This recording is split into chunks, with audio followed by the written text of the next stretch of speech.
Okay, we'll record ulit. Putol-putol yung recording ko kasi. Yeah. All right, so yeah, we'll move on to carbohydrates. So the next parts would be carbohydrate digestion, lipid digestion, and protein digestion. Okay, para mas deeper understanding natin.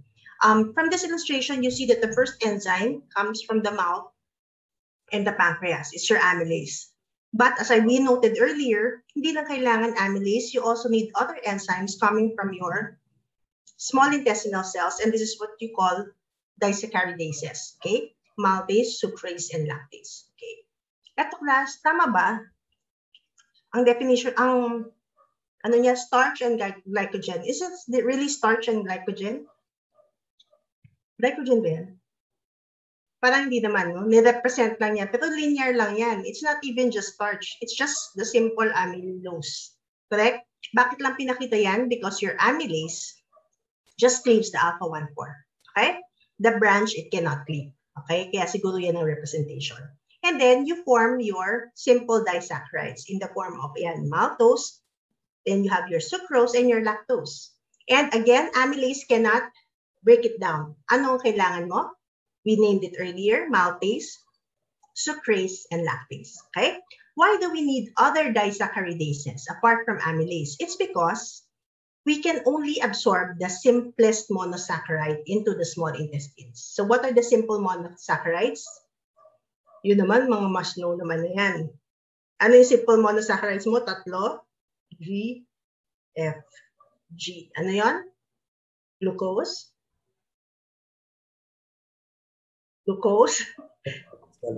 fructose, and galactose. Okay? Sucrose is a disaccharide. Okay? Glucose, fructose, and galactose. Okay? Siya lang ang absorbable. Therefore, if I don't have lactase enzyme or if I have a deficiency of lactase enzyme, will I be able to digest lactose? Hindi. Right? This will not be broken down into glucose and galactose. So what will happen to your lactose? It's also a carbohydrate. So in itself, it is what? Water-loving. Hindi mo siya na-break down. Hindi siya na-digest. Hindi siya na-absorb. Saan siya pupunta? From the small intestines, it goes straight to the colon. Anong mangyari sa colon mo? Since it is osmotically active, it attracts what? Water. So what will happen? You would have diarrhea. Okay? At hindi lang simpleng diarrhea. It will be watery, foul-smelling, and explosive. Sumasabog. That's it. Let's celebrate, no? And what do you call that? That is lactose intolerance. Coming soon, reporters for CBL, lactose intolerance. Okay? So I just explained the pathophysiology. Okay? So, explain, ang reporters explain, bakit kaya siya explosive? Bakit hindi lang siya watery? Bakit siya acidic? Bakit siya foul-smelling? Mas matindi kaysa sa regular feces smell. Okay? So you have to explain that and correlate that biochemically. Okay? So, yeah. So let's dwell on this figure deeper, no? You know again that amylase is what you call your thiolin in the saliva. No? Ano spelling ng thiolin? P-Y-A-L-I-N. No? Thiolin, that's also salivary amylase. Okay? Siya yung unang nasisecrete sa mouth so you can digest alpha-1,4 linkages at the level of the mouth. Tapos pagdating sa stomach, acid inactivates amylase. When is the continuation? In the pancreas, when you secrete already bicarbonate and the acidic chyme gets to be neutralized by bicarbonate. Okay? So ito class, yung amylose. Paano mo alam na amylose? Linear lang siya, made of alpha-1,4 linkages. Okay? Ito, amylopectin is also starch but it has alpha-1,6 apart from the alpha-1,4. Okay? Ang unang enzyme mo, alpha-amylase. Okay? What will alpha-amylase target are just the alpha-1,4 linkages. Ito kaya niya, ito kaya niya, ito kaya niya. Pero Dok, ito bakit hindi niya kaya? Kasi, anong sabi? The terminal alpha-1,4 link, basta dulo na, hindi na kaya ng amylase. Do you follow? So, pag itong second to the last kaya, anong product mo? Ayun no, meron kang maltose. Anong natira? Meron kang maltotriose. Do you follow? Okay. Kaya ba itong i-cleave ng amylase? Terminal. Kaya ba to? Terminal. Kaya ba to? Terminal. Hindi kaya. So, anong new sets of enzymes na kailangan mo? What enzyme will cleave this one? Ha? Yan na, Stephen and Marjorie, maltase, no? Okay, ito. Ano mag-cleave dyan to release the free glucose? Maltotriase. Yay, Luis Philip, andyan, sumasagot na maltotriase. Di ba nilagyan nyo lang ng ACE? Okay? Collectively, yung dalawang yon, you call them glucosidases. So, ayun pala, Dok, yung glucosidases. Iba siya sa disaccharidases kasi puro glucose units ang kinikleave niya. Fini-free niya yung glucose. Do you follow? So, yung glucose na hiwa-hiwalay na, pwede na siyang ma-absorb into the small intestines. Okay? With sodium-mediated transport. Okay? Ito naman, amylopectin. Kaya ba ni amylase? Kaya. Kasi may mga alpha-1 for linkages. O ito, pag linib niya dito, ayun o, may maltose ka. Pag linib niya dito, may maltose ka na naman. Pero pag itong tatlo, meron ka namang maltotriose. Diba? O, product siya. Ito ba kayang i-cleave pa shorter ng amylase? Hindi na, kasi dulo na siya. Okay? Tapos yung mismong katabi ng alpha-1,6, hindi rin kaya ni amylase. Do you follow, class? So, anong naiwan? May branch. You call that a limit dextrin. Okay? Hindi kaya to, Doc. Hindi pa rin kaya ng amylase kasi nga terminal. Hindi rito kaya terminal. Ito hindi rin kaya kasi nga malapit na siya sa alpha-1,6. So, ano kaya ang pwedeng mag-digest dito? Another glucosidase which we call Dextrinase. Ayun, ang galing. Dextrinase, no? Dextrinase, ano ang target niya? Alpha-1,6 or alpha-1,4? Basta tinawag mong dextrin, it's the alpha-1,6. Okay? So, anong na-free up mo? You have one maltose and you have one maltotriose. What's the next enzyme? Tapos na yung job ni dextrinase. Anong susunod kaya na enzyme? Maltotriase. Ano yung last enzyme? Maltase. Do you get now? Nagpangalan ba tayo ng napakaraming glucosidases? Ano yung unang glucosidase mo? Maltotriase, maltase, dextrinase. Do you follow? Class? So, ilan ang enzymes ang meron akong nakikita ngayon? Amylase, maltotriase, maltase, dextrinase. Choice A, B, C, D. Which can release a free glucose molecule? Can amylase release a free glucose molecule? No. Kasi, ito ang reason. Can the glucosidases release a free glucose molecules? Yes or no? Yes. Diba? Kasi nga glucosidase sila. So, pwede ba ang question nun? Except? Pwede rin. Diba? Ang saya-saya. So, pwede ko ba kayong pakitaan ng ganitong figure sa exam? Tanungin ko kung sino ang first enzyme na mag-act on it. What's the first enzyme? Amylase. 1. What's the next enzyme? What's the next enzyme? Maltotriase. Ha? Pwedeng? Ito. Ano susunod? Ito. Anong pinakahuli? Ito. Diba? Ang talino ng enzyme, no? Buti pa yung enzyme, alam nila kung kailan sila hihirit. Okay? Naintindihan, class? Alright. Because you know substrate specificity. Okay? This is the same thing. Ito, may bago. Isomaltose. Ano po ba yung isomaltose? Pag ganito natira, dextrin. Pero pag ang natira, isang sugar plus 1,6 and another sugar, siya na lang yung isomaltose. Diba? Kaya pa bang i-cleave yan ng dextrinase? Pwede, pero merong mas specific na dextrinase ang tawag isomaltase. Okay? So, sino ang oligosaccharide? Oligo yung konti na lang ang sugars na branched. Among maltose, maltotriose, isomaltose, and dextrin, these two are still branched because these only have alpha-1,4. Do you follow, class? Okay? Sige. O yan. What are the products of amylase degradation? Tatlo lang po, class. Amylase can cleave and release maltotriose, maltose, and dextrine. Is this correct? Is this correct? Ha? Tama ba, product, maltotriose? Check. Tama ba, dextrine? Check. Tama ba, maltose? Check. Tama ba to? Amylase. Nakaka-release ba siya ng glucose? Ha? Balikan natin. No. Kasi you cannot release by cleaving the terminal alpha-1,4. Okay? Okay, yan ang exception. Clear?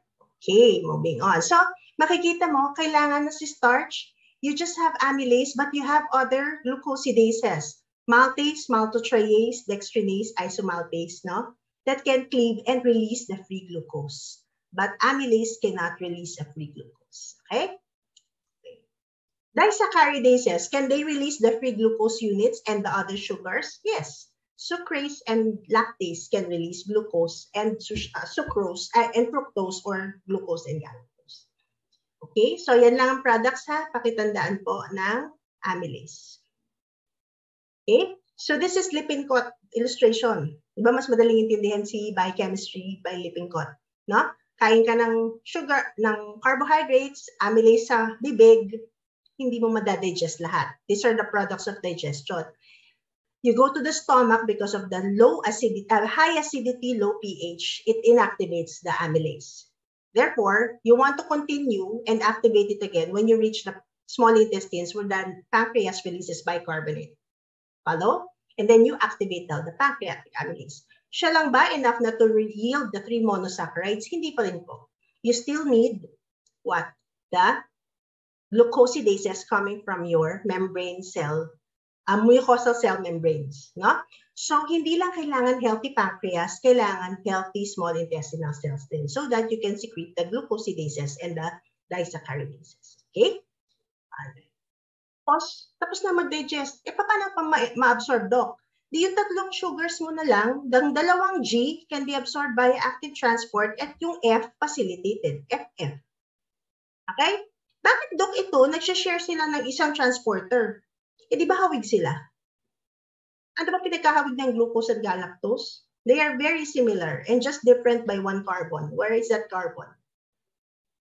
Okay, very good. They are different at carbon 4. They are epimers at carbon 4. Okay? So pareha si glucose and galactose, it rides with sodium on the luminal plasma membrane. And what do you call their transporter? SGLT. Ano kaya ibig sabihin nun? Sodium glucose transporter 1. Or sodium galactose transporter 1. Pagpasok ni glucose and galactose with sodium, naku, magsiswell ang cell kasi marami tubig papasok. So gusto mo i-pump out using the sodium potassium ATPase pump. Alright? Tapos yung dalawang sugar, pupunta sa capillaries via GLUT2, facilitated transport. Okay? Eh si fructose, Doc, paano siya papasok? Facilitated transport din, GLUT5. Okay? Pasok siya. So yung tatlong sugars mo, isa lang ang transporter nila, GLUT2, to go to the capillaries. Doc, nakakalito to. Siyempre, Harper to. Medyo mas mahirap siya. Okay? Kanina pinakita ko kayo, Lippincott.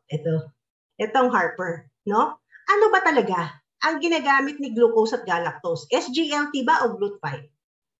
Okay? Pag konti pa lang ang kinain mo na glucose and galactose, una niyang gagamitin, SGLT.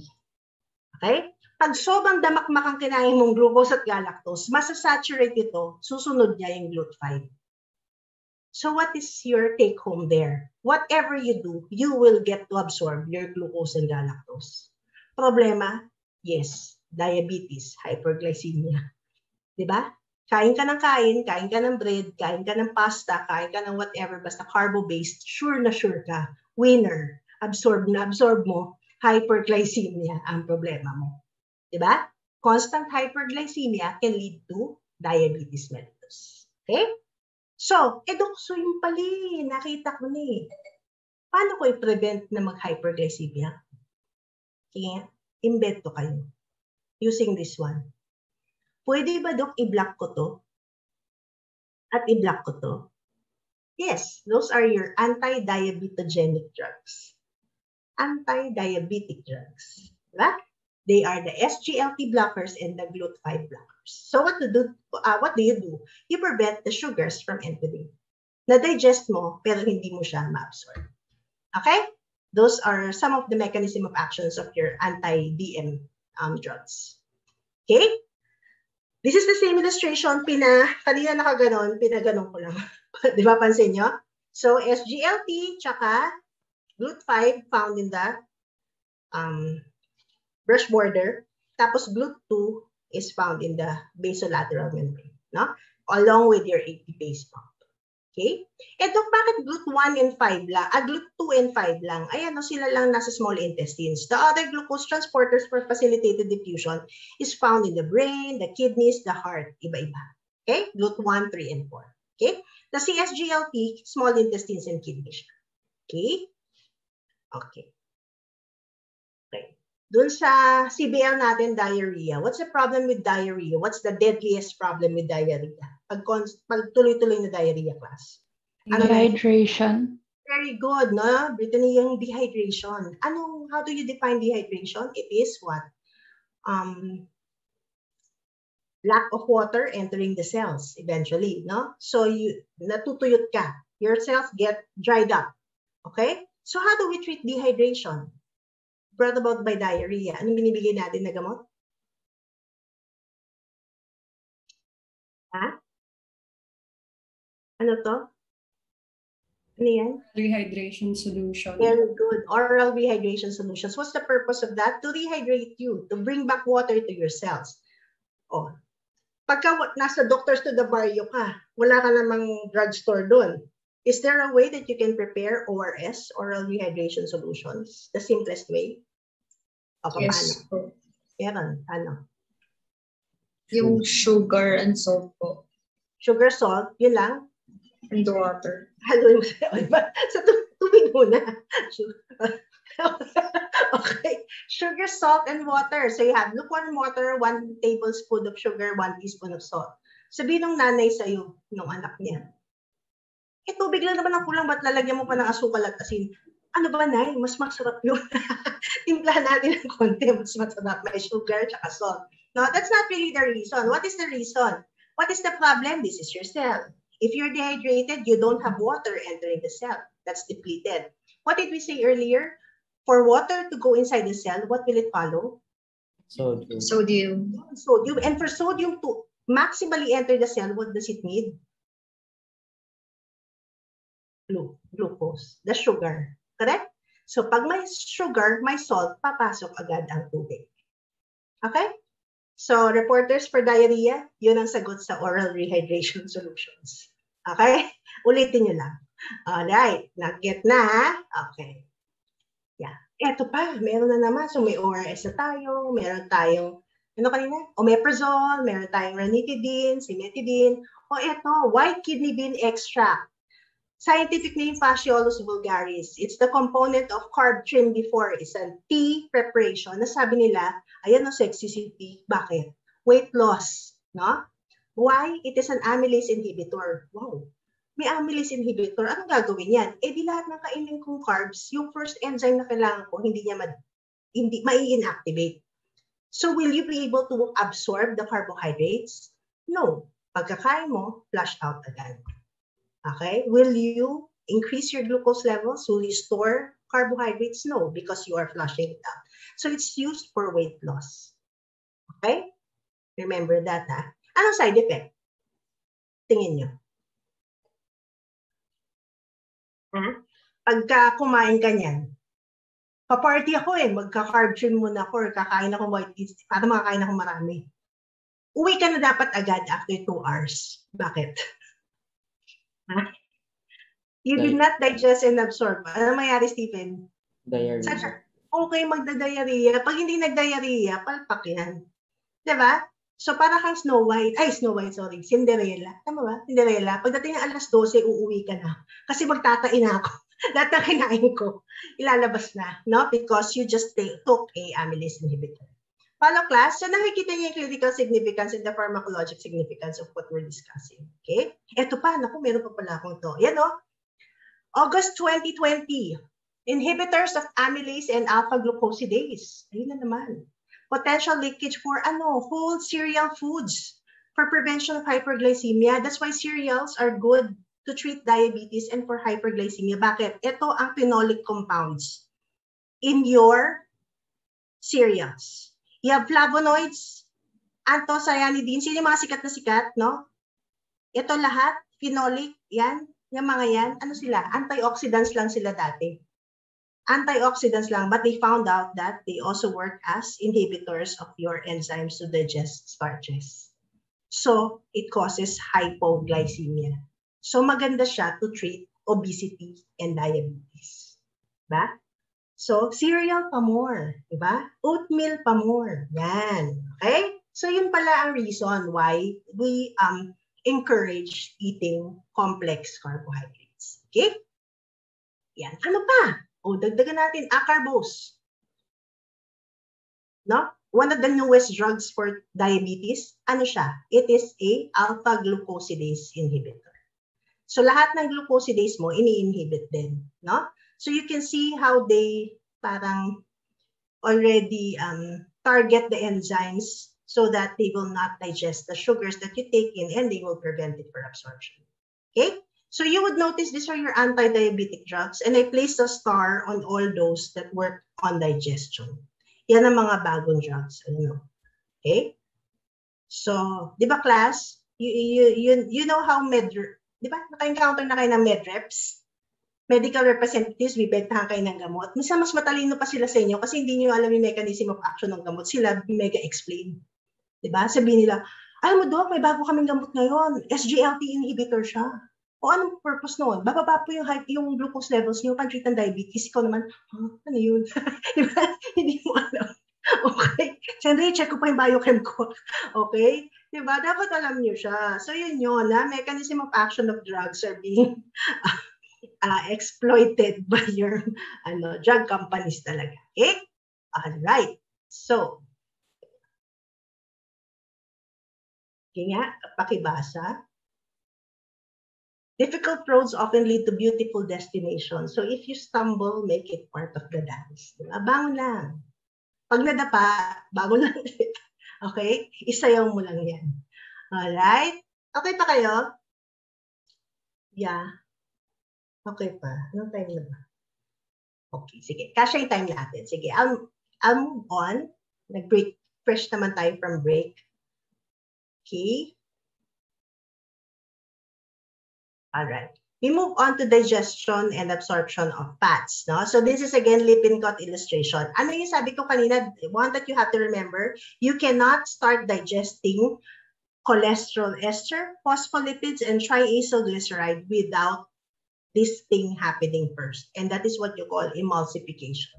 Okay?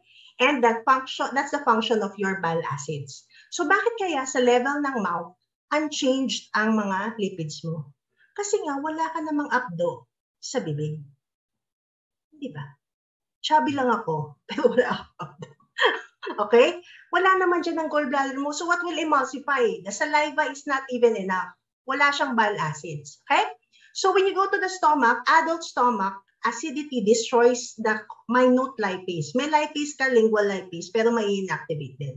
Eh, hindi ka pa nag-emulsify eh. So walang kwenta rin yung salivary lipase and gastric lipase mo. Okay?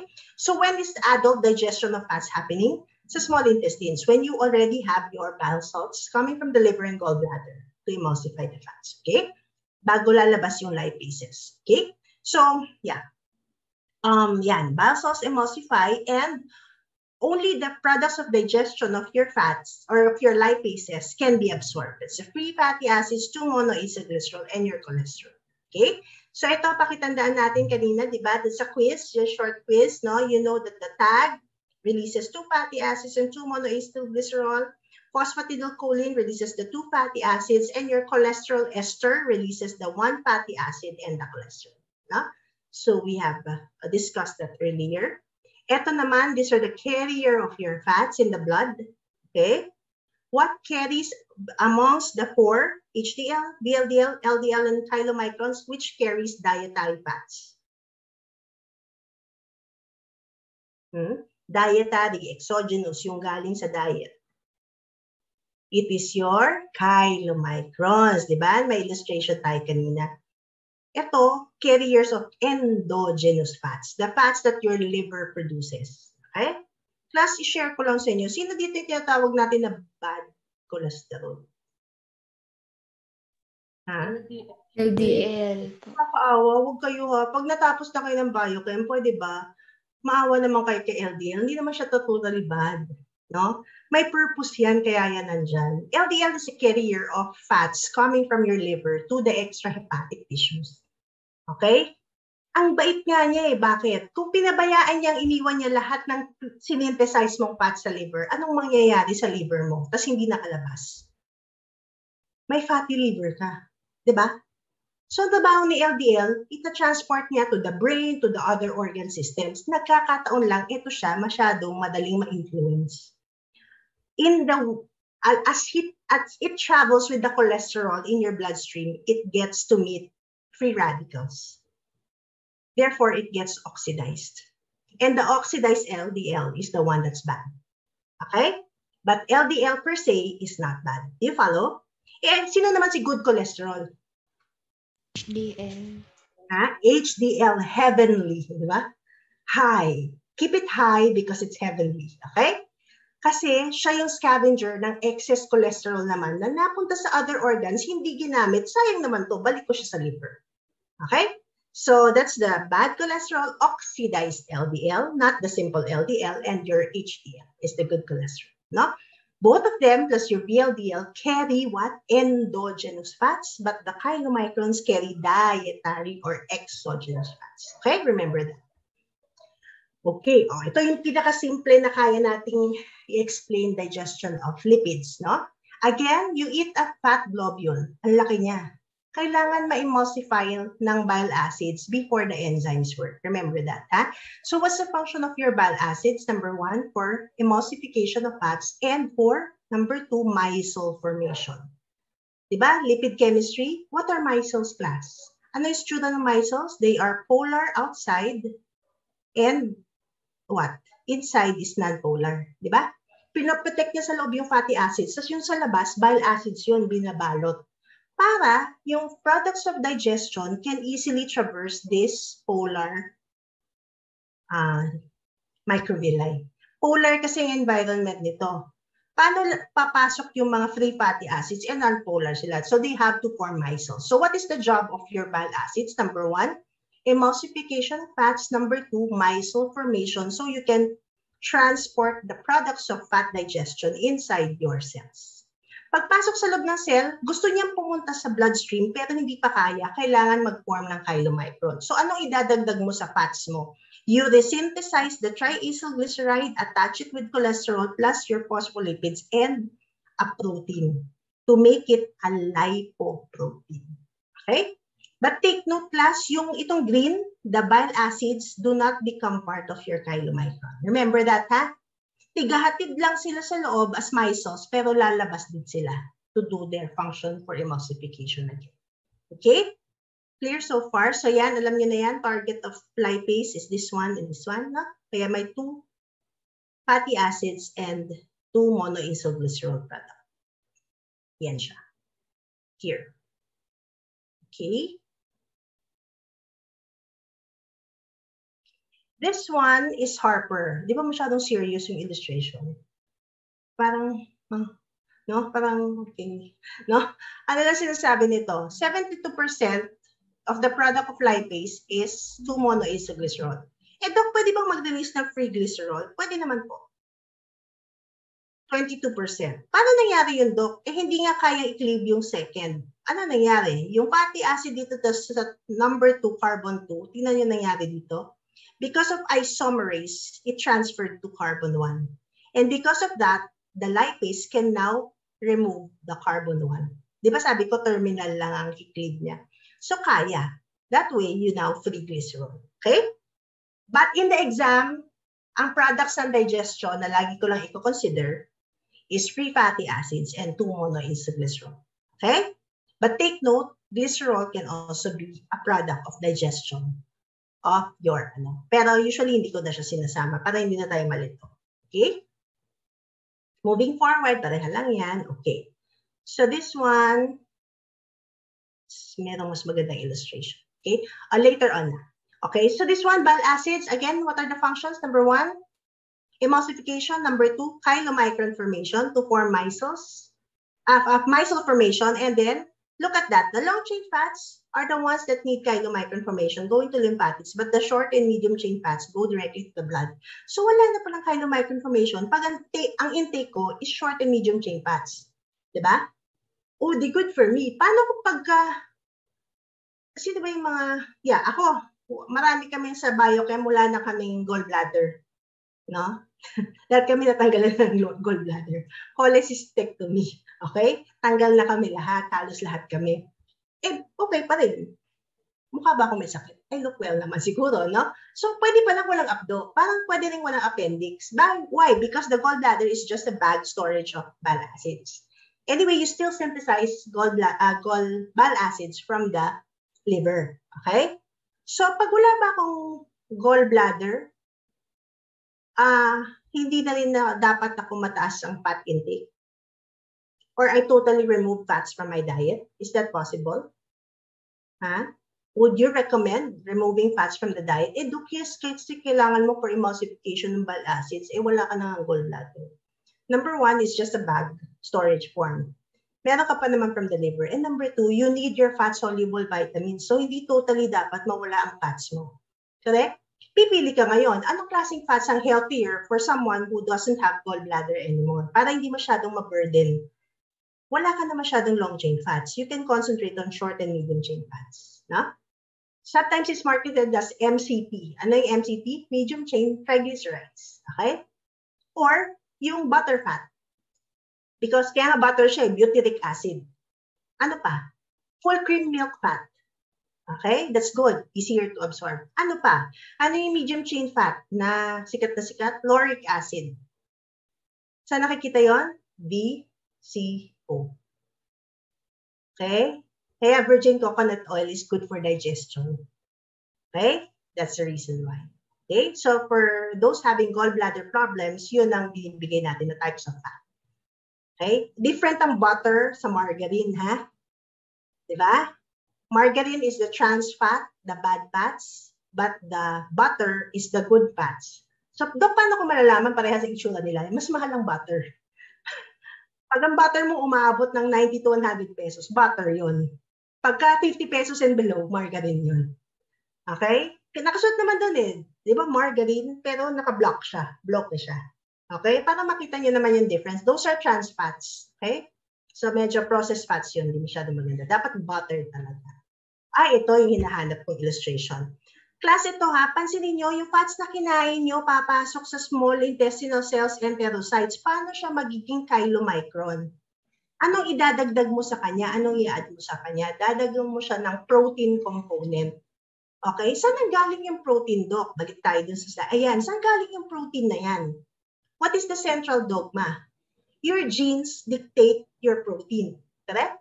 So galing sa nucleus, yung DNA mo will be coded and transcribed into a protein, and that will be your apolipoprotein. Okay? And that apolipoprotein will meet up with the fats coming from digestion. Where? What organelle would synthesize your protein? Kung galing ka sa nucleus DNA, ano to? Dapat, saan siya magiging protein? What organelle? Okay, ribosomes and eventually in the endoplasmic reticulum. Tapos, paano ma-assemble yung fats with the protein? Saang organelle? Golgi. Very good, Golgi apparatus. Tapos makikita mo magpo-form ng vesicles for excretion as chylomicrons.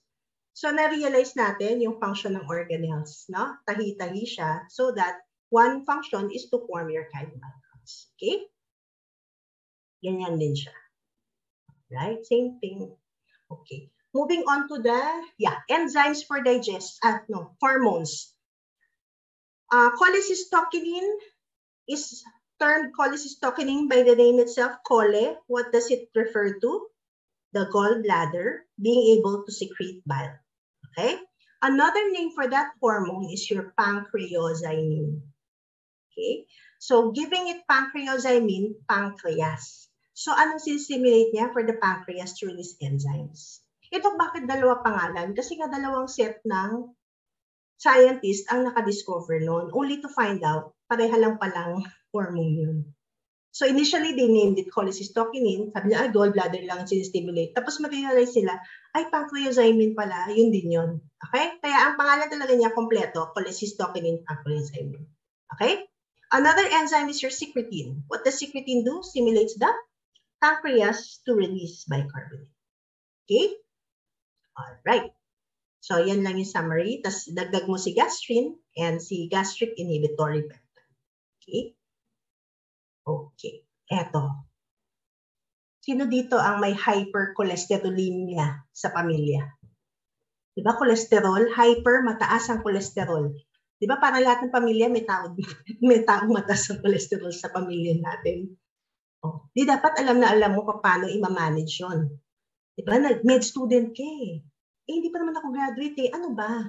Dapat first year ka pa lang, feeling mo doktor ka na. Alam mo yung maepal ka na lagi pagka may dinidiscuss ano, ay alam ko yan, di ba? Pa-impress ka, dapat alam mo, alam mo that the liver is the one that produces cholesterol. And you know that cholesterol becomes bile salts. You store it in the gallbladder. When you eat a fatty food, it gets to emulsify the fats. Just babalik siya to the liver. Okay? So that's the mechanism, that's the enterohepatic circulation of your bile salts. Okay?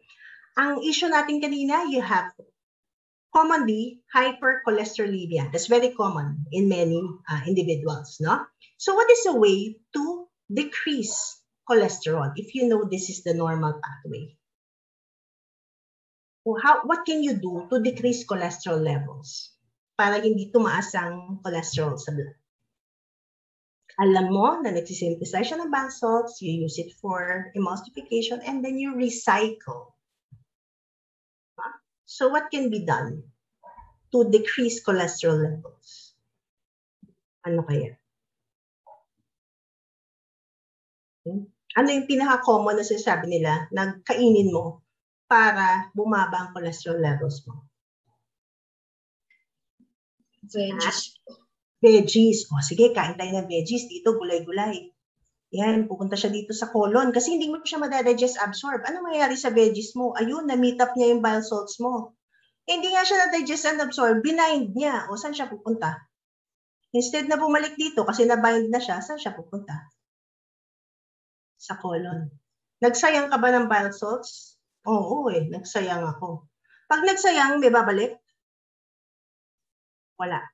Kasi tinapon mo eh.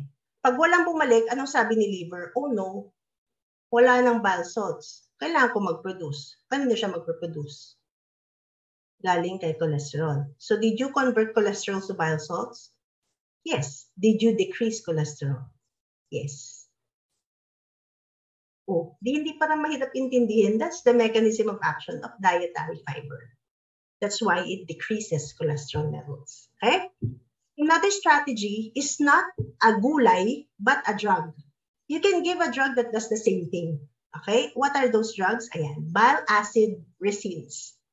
Bile acid binding resins. Parang gulay lang din. Binind niya, nagtapon ka, so walang bumalik, na-force si liver to produce more bile from cholesterol, thereby decreasing cholesterol levels. Okay? It's marketed as cholestyramine. Okay? Chole. May clue naman kayo no? From the term itself. Okay, so but syempre, you want to go for the natural. This is how fibers work. Okay? No, in-explain na natin yan kanina. Okay? Okay. Another gamot. Sorry, ang dami natin application na. Orlistat. Familiar sa inyo Orlistat? Ha? Narinig nyo na yan? Siguro narinig nyo na yung Senegal. It's a diet pill. No? What does it do? Senecal or Orlistat, lipofat, lipostat, no? It's marketed that way. What does it do? It prevents fat digestion and absorption by inactivating your lipases. Wow. Kanina may amylase inhibitor tayo, ngayon may lipase inhibitor tayo. Diba normally this is what happens? Tag binds to the enzyme. You free the fatty acids to monoacylglycerol. You form micelles and then you absorb. No? Pero pagka meron kang orlistat, what happens? It is an inhibitor of your lipase. Competitive inhibitor. So do you digest your fats? This doesn't happen. Saan pupunta yung fat mo? Kumain ka ng fat, pero hindi nangyari to kasi nasira yung lipase mo because of orlistat. Where will the fats go? Huh? It will go to the colon. Therefore, what would you have? Fatty stools. You call it drug-induced steatorrhea. Okay? So, parang kanina, yung amylase inhibitor, magdadiarrhea ka. Ito, for it to work, it has to have steatorrhea. Para sure ka na yung fatty food na kinain mo, hindi mo pala na-absorb. Do you follow? Okay, it's normally used as a weight-reducing agent. Okay? Alright. Okay pa tayo? Kundi na lang, protein digestion and absorption class. Dok, paano? Di ba, ang galing na nyo dyan? Given a polypeptide chain. Acted upon by trypsin, how many segments do you form? Di ba managing ganyan ang exams nyo? Paano ko tatandaan, Doc? Where does digestion of protein start? Stomach. Because of hydrochloric acid, pepsinogen gets converted into pepsin. Eh, Doc, ang dami-daming enzyme. Okay? Memorizing nyo yung madaling memorizing para hindi na kayo magbe-memorize ng marami. Pepsin lang naman, isa lang naman sa stomach. Sa small intestines, 3 enzymes lang. Aminopeptidase, di- and tripeptidase. Dulo na ang nire-remove. The rest comes from the pancreas. Correct? And all of these, stomach and pancreas, normally are endopeptidases. They cleave within the chain. Ano lang ang exopeptidase? Pag sinabi mong exopeptidase, ano ang kinikleave niya? Exo, dulo. Ano ba yung dalawang terminal ends ng polypeptide chain? Amino end and the carboxyl end. So, anong enzymes ang exopeptidase? Ha? Amino, peptidase, at saka carboxypeptidase. Okay? And the rest are all endopeptidases. Di ba? O, madali lang naman yun. Okay? So, Dok, may problem kami. Okay lang sa stomach. Pepsinogen, because of HCl, gets converted into active pepsin. Eh, paano sa pancreas? Lahat pro-enzymes or zymogens pa. How will we activate them? Anong requirement mo? You need this enzyme. What is this enzyme? Enterokinase or enteropeptidase. Where does it come from? It comes from the enterocytes. And it's the one that activates trypsinogen to trypsin. And only when trypsin is high, that's when you convert the rest. Do we follow? So which is the most important enzyme to stimulate the digestion of protein? Okay, it's your enteropeptidase. Kasi without it, all the rest will not be activated. Okay? Kahit pa sabihin mo dami mong trypsinogen, hindi siya magiging active without this one. So, anong kailangan alagaan natin? Pancreas lang ba o pati yung lining ng mucosa ng small intestines mo? Kung saan nanggagaling yung enterokinase mo? Diba dapat healthy rin yung enterokinase mo? So the mucosal lining doesn't only get to function for absorption but also releases the enzymes initially needed to activate your pancreatic enzymes. Do you follow? Kaya kailangan healthy lining of your small intestines apart from the pancreas being healthy. Okay? Alright, so yan lang din yon. Ito lang din yung favorite nyo. Substrate specificity ng mga, memorize nyo na yun, di ba? Small chain amino acids, elastase. Basic, di ba? Trypsin. Chymotrypsin, non-aromatic ang target niya. Okay? Alright, tapos ito, just to show you what are the exopeptidases and the endopeptidases. Now, we discussed that earlier. Okay? All right. Ito, I will not ask you to memorize because just to note, no, your amino acids can be absorbed maximally via sodium-mediated transport systems, but there are times na pwede silang facilitated diffusion. Okay? And there's no specific name for a particular transporter. So it's usually sodium-mediated amino acid transport. Okay? All right. So Going to the pinaka last, whatever you don't digest and absorb gets to form into feces. Mag-hold on ba tayo, please? Hold on ba tayo dito? Let it go, ha? Every day, let it go. Regular bowel movement is the key. Bakit? That's waste material. These are the things that you don't need anymore and you have to excrete it, okay? Where does it form? In the colon. Bakit natin kailangan, Dok, aralin yung normal? Kasi paano malaman na abnormal siya kung di mo alam ang normal? So what's the normal composition? Initially, it's watery, but as you reach the rectum, it becomes semi-formed. Hindi yung malabato, na pag binato mo, mabubuko lang ka. Semi-formed ang feces, okay? Tapos may kulay siya, at hindi violet yun, hindi rin pink. Ano ang normal color ng stercobilin? Yung background ko, yan. Color brown.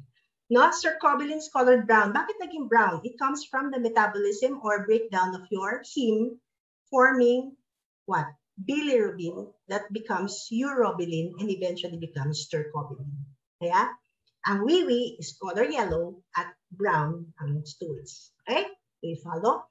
What else? Ala, may usual odor pala ang stools. Hindi ko natatanungin sa inyo kung anong amoy. Alam mo na yon. Okay? No? And that is due to indole and scatol because of decarboxylation of your tryptophan amino acid. Okay? And umuutot ka, correct? There is flatulence because of bacteria and there's acid. So class, please take note, you are not totally sterile. No? You have to take care of your colonic flora because that is the site in your body that has to have active good bacteria. Kaya nga, umiinom ka ng Yakult. Diba? Okay. Napainom si Bea. Okay. Okay. Okay? Kaya ka nagyayakot. Marami na ngayon iba-ibang version. May Bear Brand. May iba-iba na ng lactobacilli at saka yung mga probiotics. That's good. No? That's good. It's the live bacteria. Pero do not microwave. Diba? Kaya siya frozen, kaya siya malamig. Kasi buhay pa yung live bacteria. Pag minicrowave mo yan, gusto mo mainit-init, sana nagkape ka na lang. Hello? Hindi ba? Okay. Dapat buhay yung bacteria. Dapat di siya nabibilad sa araw. Alam mo, nag-grocery ka, tapos nag-gym ka, tapos nag-grocery ka, puro yung Yakult mo na sa likod ng kotse mo. Patay ang bacteria. Ilibing mo na. Huwag mo nang inumin. Okay? Kasi hindi na siya active bacteria. Probiotic should be the active bacteria that will promote the growth of the colonic bacteria. Anong function nun? Ayan o. Vitamin K, biotin, folic acid. These are essential vitamins and minerals that you cannot produce on your own, and the bacteria does that for you. Apart from that, they synthesize short-chain fatty acids from the carbohydrates. Okay? Acetic acid, butyric acid, propionic acid. Okay? And they produce gas, methane gas, and carbon dioxide. Okay? So yan. Yan ang function. Ano yung indole and scatol? This is responsible for the scent of your feces. Diba? Okay? Yan siya. Tapos, what do we absorb in the colon? Water, sodium chloride. Right? Kaya nga na-dehydrate, nagiging semi-form. Tapos, we also secrete mucus. Okay? Para hindi masyadong mahirap i-expel. And bicarbonate.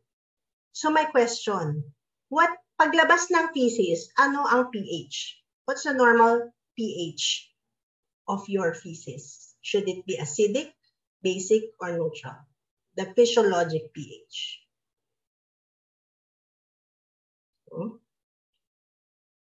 Doc, ang alam ko, si bacteria produces a lot of acids. So, dapat acidic.